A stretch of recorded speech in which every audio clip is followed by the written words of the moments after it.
दियो ना पुराए हमर छोटका भैया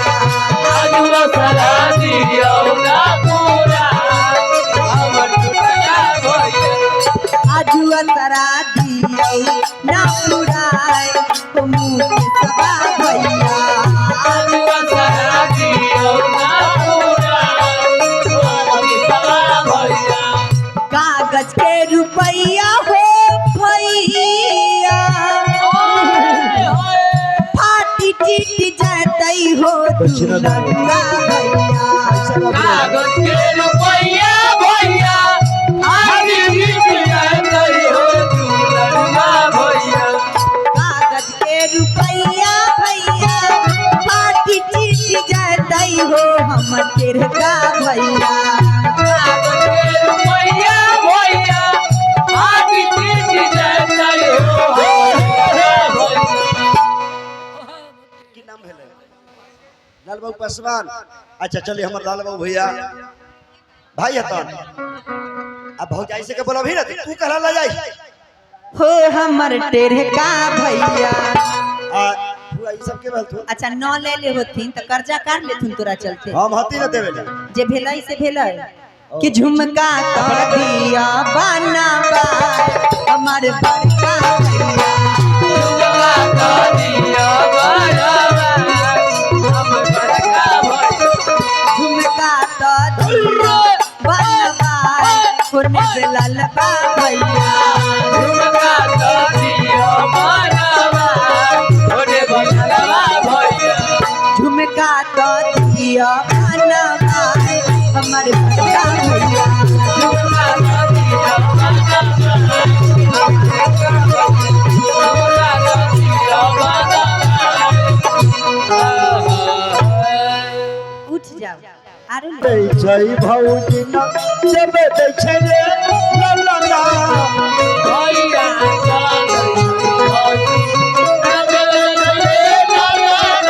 महेश पासवान जी की पत्नी एकदम लेकिन करेजगर आदमी है। 500 औरत जल्दी नमरी नहीं भजवाते हैं आई 500 भजवा दिए हैं हमें पास में रखले हैं और हमें पास में रखले हैं। जी बाबू अभी एक 500 देखे हैं पुलिस भी है बिहार पुलिस में आहा भतीजा बिहार पुलिस में है वो आयल है कि ना महेश भतीजबा केने हता महेश बाबू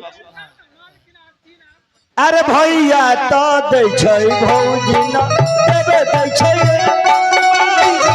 भैया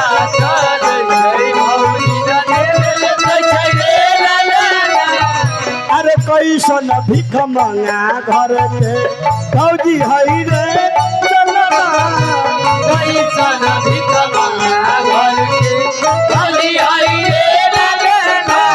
बैठल बैठल गोरा सुखाइयन रे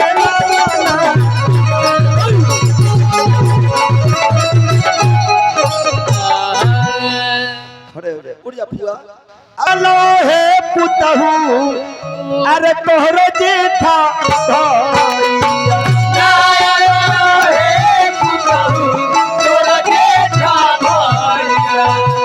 अरे नायलो हे पुतहू तोहरो जेठा भैया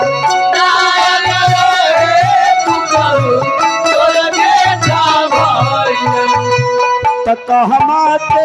साड़ी पहनी करब घिउआ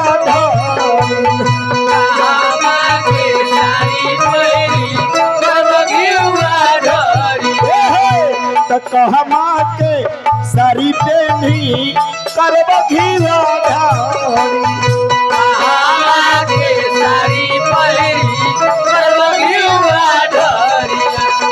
अरे गेलथिन आहे आमा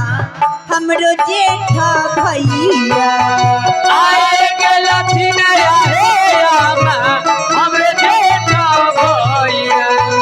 अरे गेलथिन आहे आमा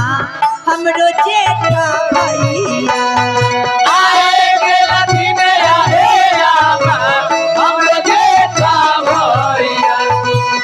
सुनै छ की कहै छै त नैहरे के सरिया पहिनी करबै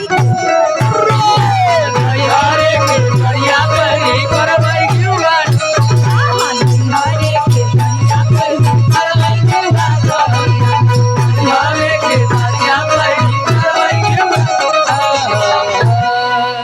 निकालू केस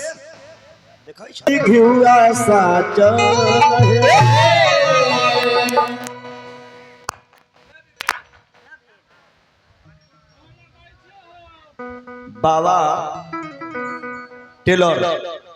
बाबा टेलर सीएनजी संजय भैया की तरफ से बैद्यनाथ बाबा टेलर सीएनजी संजय राम जी की तरफ से देखा ऐसा संजय भाई के है ऐसने बनाओ सीए को तो देखो ओए जाए दे फटल फटल कि हिमाचल राजा राजा अरे गाये यारो धोल अरे कनिया घिउआ सा चल ध्यान दो कि हिमाचल राजा कनन घिया धार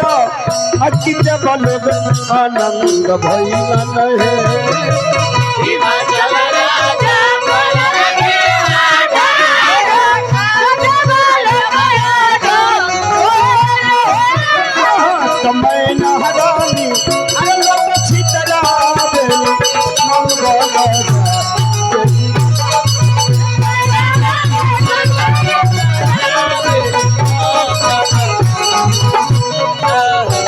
अब हम भेली पंडित जी अपने कौन भेली है